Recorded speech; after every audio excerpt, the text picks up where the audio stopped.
Dear learners, welcome to the channel अगेन। आज का हमारा टॉपिक रहेगा qualitative and quantitative research methods. होता क्या है कि इसको हिंदी में क्वांटिटेटिव को कहते हैं मात्रात्मक और क्वालिटेटिव को कहते हैं गुणात्मक अनुसंधान पद्धतियाँ। देखिए, रिसर्च मेथड्स में रिसर्च दो तरह की होती है, या तो क्वांटिटेटिव होगी या क्वालिटेटिव होगी। तो आज हम इसको मीनिंग को समझेंगे और दोनों मेथड्स के और एग्जांपल्स को समझेंगे। पहले समझ लेते हैं क्वालिटेटिव रिसर्च। देखिए, ये मेथड जो होता है ये इन्वॉल्व करता है न्यूमेरिकल डेटा के कलेक्शन के लिए। जैसे किसी हम कंसेप्ट को समझना चाह रहे हैं, किसी ह्यूमन के बिहेवियर को समझना चाह रहे हैं या उसके मोटिवेशंस को समझना चाह रहे हैं। फॉर एग्जांपल, अभी इसको अब एग्जांपल्स के थ्रू समझेंगे। तो जहाँ पर इंसानों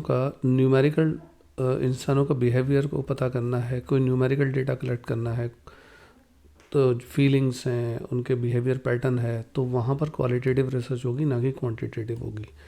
ये एक्सप्लोरेटरी होती है नेचर में, और इसका जो आमतौर पर जो साइज़ होता है, सैम्पल साइज़, वो कम होता है in comparison of quantitative research. Examples में देख लेते हैं।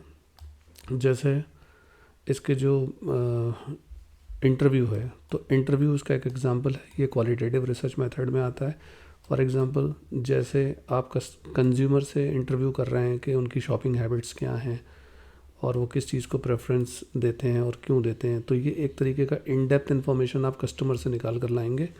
तो ये हो जाएगा क्वालिटेटिव रिसर्च मेथड। है फोकस ग्रुप को हम पिछले वीडियो में कवर अप कर चुके हैं।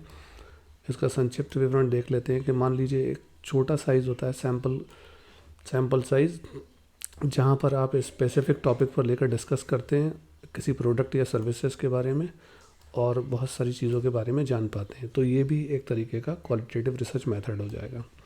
ऑब्जर्वेशन मेथड में क्या होता है कि आप सिस्टमेटिकली ऑब्जर्व करते हैं, रिकॉर्ड करते हैं बिहेवियर को नेचुरल सेटिंग्स में। फॉर एग्जांपल, बच्चे like watching children in classroom to understand their learning pattern. बच्चे किस तरीके से क्लासरूम में लर्निंग कर रहे हैं, तो इसको समझने के लिए आप ऑब्जर्वेशन मेथड का यूज़ करते हैं। तो ये कुछ एग्जांपल्स हैं मेथड्स के। दूसरा होगा हमारा क्वांटिटेटिव रिसर्च मेथड। तो ये मेथड न्यूमेरिकल डेटा को से डील करता है। इसमें हम एनालाइज करते हैं डेटा को, और स्टैटिकल मेथड्स जो SPSS हो गया, एक्सेल हो गया, इसके थ्रू हम जनरलाइज करते हैं रिजल्ट्स को। और ये आमतौर पर एक लार्ज पॉपुलेशन जो होती है, वहाँ पर ये सारे मेथड्स इतने अच्छे से काम नहीं करते हैं, तो हम क्वांटिटेटिव रिसर्च मेथड वहाँ अप्लाई करते हैं। ये कौन कौन से हो सकते हैं? जैसे हम सर्वे कर रहे हैं, मान लीजिए पूरे कंट्री का कोई एक ऐसा इस तरीके का डेटा निकालना है कि वो सोशल मीडिया कितने लोग यूज़ करते हैं, टीनेजर्स। तो अब यहाँ इंटरव्यू से काम नहीं चलेगा, यहाँ सर्वे करना पड़ेगा। इसी तरीके से मान लीजिए 1500 का या उससे ज़्यादा का डेटा है, तो वहाँ पर फिर सर्वे करना होगा।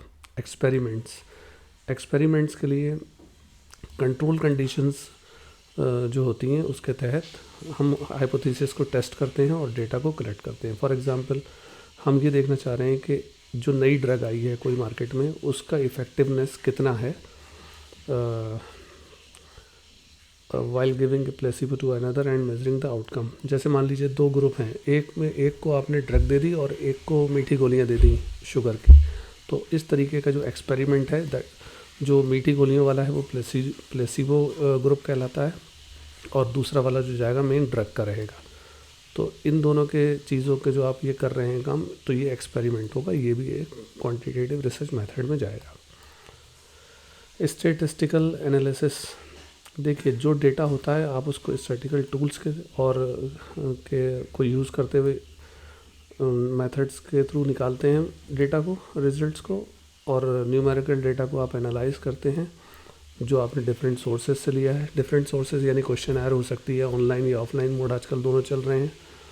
और इस तरीके की चीज़ों के थ्रू आप पैटर्न को या ट्रेंड्स को समझने की कोशिश करते हैं। तो अगर संक्षिप्त में बात करें तो क्वांटिटेटिव रिसर्च होगी क्वांटिटी से रिलेटेड, और क्वालिटेटिव रिसर्च होगी कुछ क्वालिटीज़ से रिलेटेड। तो ये था संक्षिप्त विवरण इन दोनों मेथड्स का। Thank you so much.